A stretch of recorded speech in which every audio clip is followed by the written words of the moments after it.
You were taught that loyalty is simple, that patriotism is uncomplicated, that if a nation fails you, you owe it nothing. But history is rarely that clean. Because in 1965, an African American Air Force officer was shot down over North Vietnam, captured, beaten, interrogated, starved, isolated, and offered a choice: denounce America or suffer. He was retired Air Force Colonel Fred Vann Cherry, and his story forces a harder question. What does loyalty mean when your country has not always been loyal to you? This is Black Antiquity. Like, share, and subscribe. Fred Cherry was born in 1928 in Suffolk, Virginia. He grew up in segregated America. But here's what matters. He grew up watching his father work, watching his community build despite barriers, watching what dignity looked like even when systems told you that you didn't have any. Jim Crow was not abstract to him. It was daily. Separate schools, separate facilities, separate expectations, and separate futures. But there's something that happens when you're raised in that world, and you're also raised by people who refuse to let it define you. Cherry's parents instilled something: discipline, purpose, a quiet kind of strength that doesn't need permission to exist. Black boys in the 1930s and 40s were taught a particular kind of lesson. You work harder, you speak quieter, you prove yourself every single day, because one mistake becomes a symbol. One failure becomes confirmation of what they already believe. Cherry understood this early. He internalized it. It became his foundation. When he was old enough, he made a choice. He applied to the Air Force, not long after the military had begun the slow, painful process of desegregation. Not long after President Truman had signed the order, but long before America believed in it. He trained as a pilot. That in itself was rare. Black pilots in the late 1940s were not the norm. They were the exception, the experiment, the ones being watched. But Cherry didn't just qualify. He excelled, focused, methodical. He earned his wings. And more than that, he earned the respect of his peers, not grudgingly, but genuinely. The kind of respect that comes from watching someone master their craft. He believed in service, even when service did not always believe in him. He understood America's contradictions. He lived them every day, but he also understood something else. Belief sometimes has to come before acceptance. You have to plant yourself in an institution and refuse to be ejected. You have to be so competent, so professional, so undeniably excellent that they can't dismiss you. That was Fred Cherry's strategy. Not anger, not confrontation, but presence. By the mid-1960s, Major Fred Cherry was flying combat missions over Vietnam. He was decorated, experienced, trusted with million-dollar aircraft and missions that mattered. He had climbed higher than most would have predicted, higher than many thought was possible. And then came October 22nd, 1965. His F-105, Thunder Chief, a sophisticated, powerful machine, was hit by enemy fire. Flames, the smell of burning metal, loss of control. The instruments screaming data that meant only one thing: you're going down. He ejected. The parachute opened. The air was suddenly quiet, descending into hostile territory. And then the realization sets in. You're over enemy country. You're alone. You have minutes at best. He was captured almost immediately. What happened next is where the real story begins. Because capture is not the end of the test. It's the beginning of a different kind. Cherry was taken to Hoa Lo prison. American POWs called it the Hanoi Hilton. The name was cruel irony. It was not a hotel. It was not comfortable. It was a pressure chamber, a machine designed to extract information, confession, and submission. The prison was medieval. Prisoners were beaten, roped, hung by their arms. Their shoulders would dislocate first. Then came the screaming. Then came the breaking. They were isolated for months, sometimes years, placed in small cells with concrete floors and minimal light. The temperature could be brutal. Heat in summer that felt like an oven. Cold in winter that settled into your bones. The goal was not just information. It was submission. It was turning men into propaganda. It was proving that the enemy could break American will. But North Vietnamese interrogators saw something in Fred Cherry that they believed was an opportunity. They saw race. They saw contradiction. They saw what they thought was weakness. America was in the middle of the civil rights movement. Images were everywhere. Police dogs unleashed on peaceful protesters. Fire hoses hitting children. Whites-only signs still hanging in American windows. The Vietnam War itself was deeply controversial. Protests were growing. Doubt was spreading. Young Americans were questioning whether this war was just. The interrogators understood narrative. They understood propaganda. They understood how to exploit contradiction. And they had a strategy specifically designed for Fred Cherry. Let's be clear about what they were doing.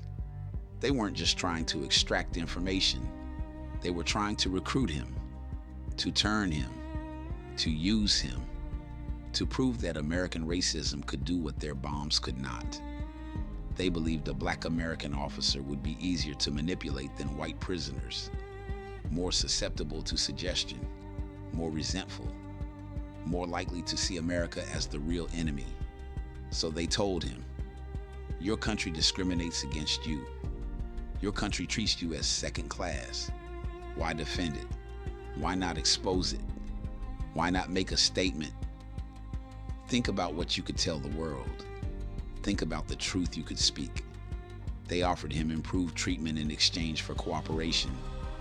Better food, medical care, a reduction in torture, a chance to make propaganda interviews, to make statements condemning the United States, to amplify racial division, to be part of something bigger than himself, to a man in agony, barely fed, isolated from human contact.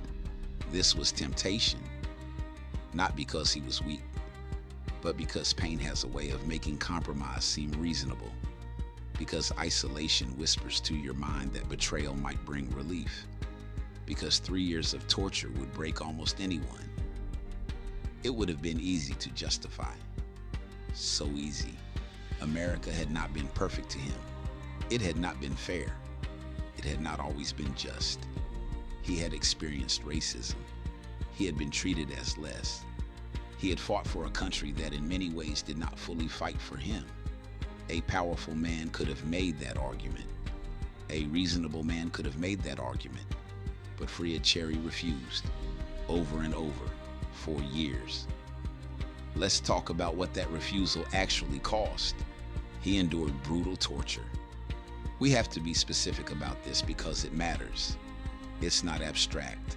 It's physical, real. He was tied in stress positions for hours, not minutes, hours. His arms bound behind his back, the rope cutting into his skin. His shoulders dislocating gradually, slowly, painfully. The agony building until your mind can't process it anymore. He was beaten until he lost consciousness. With fists, with objects, with systematic precision designed not to kill, but to break. Breaking is slower. Breaking is worse. He was placed in solitary confinement, not for weeks, for nearly 3 years. Think about that. 3 years, alone, minimal light, minimal food, minimal human contact. You might think isolation would be a relief from the torture. It wasn't, because isolation is a different kind of torture. Time distorts. Days become meaningless. Your mind has only one thing to process, itself. And your mind, left alone with itself for 3 years, is not your friend. It becomes an enemy. Memories amplify. Small moments become enormous. The gap between hope and despair narrows until they're almost the same thing. Isolation is not just physical punishment. It fractures identity. It makes you question who you are. It distorts time until you're not sure if you've been there for months or years. It erodes sanity. Not completely, but enough. Enough that you understand why some men break. The North Vietnamese intensified pressure. They wanted him to speak, to condemn, to divide, to validate their narrative about American racism. Cherry did something extraordinary. He separated criticism from betrayal. He understood America's flaws intimately. He lived them. He felt them. But he refused to be weaponized against it. That distinction is crucial. He wasn't defending a perfect country. He was defending something else. His own integrity.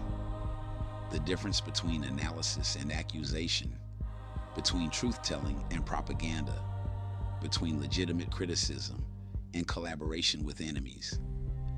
Here's a detail that almost nobody tells you. In solitary confinement, he communicated with other prisoners through tap code, tapping letters through concrete walls, rhythm, pattern, language transmitted through barriers. They would risk severe punishment if caught, but Cherry risked it anyway, to maintain communication, to maintain unity, to remind prisoners they were not alone, because he understood something that the interrogators didn't. Isolation is only powerful if you accept it. If you can reach through the walls, even just with tapping, you can resist. You can refuse the loneliness they're trying to impose. One of the most remarkable details, during his captivity, he was housed with white POWs, men who had grown up in segregated America, men who might not have interacted with black officers socially before the war, men who would return to a country where segregation still existed. In prison, none of that mattered. None of it. Cherry's discipline, his leadership, his refusal to break, his communication across the walls, his presence. These things earned respect. Barriers that existed at home dissolved in captivity, not because anyone had an epiphany, but because survival requires seeing someone clearly. And when you see someone clearly, when you watch them resist torture, maintain dignity, support others, you can't reduce them to a category. They become human. They become real. They become a brother. Ironically, the prison environment forced a level of racial equality that parts of America still resisted in 1965. In Hoa Lo prison, black and white men were equal because they were equally tortured, equally desperate, equally determined to survive. The interrogators could not fracture him. They could not use him. They could not turn him into propaganda. They could not prove their theory that American racism had made him malleable. He survived 7.5 years in captivity. 7.5 years.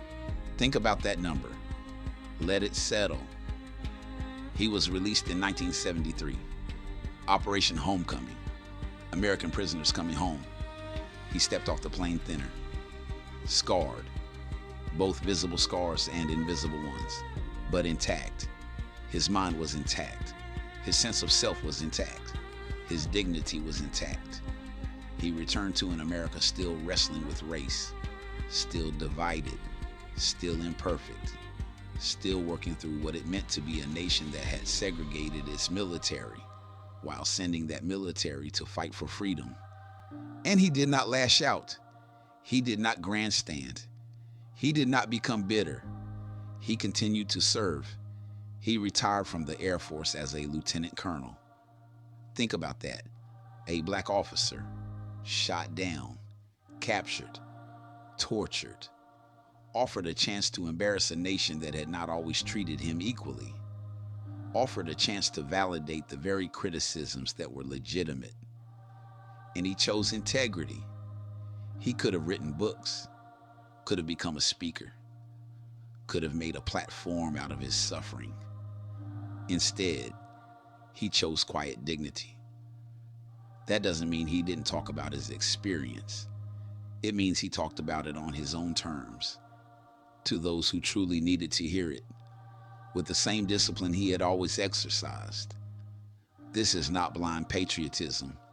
Blind patriotism is easy. It requires no thought. This is discipline under pressure. This is moral clarity. This is the capacity to hold two truths simultaneously. America had failed him, and he would not let that failure define him. Fred Cherry did not deny America's flaws. He simply refused to let its enemies define him. His story is not told often. He is not placed in the center of Vietnam War narratives. He is not highlighted in civil rights documentaries. He is not a household name. He exists between categories. Too patriotic for some critics, too inconvenient for others, too complicated to fit neatly into the frameworks we prefer. So he becomes quiet history, part of the archive, part of the record, but not the featured story. But quiet does not mean insignificant.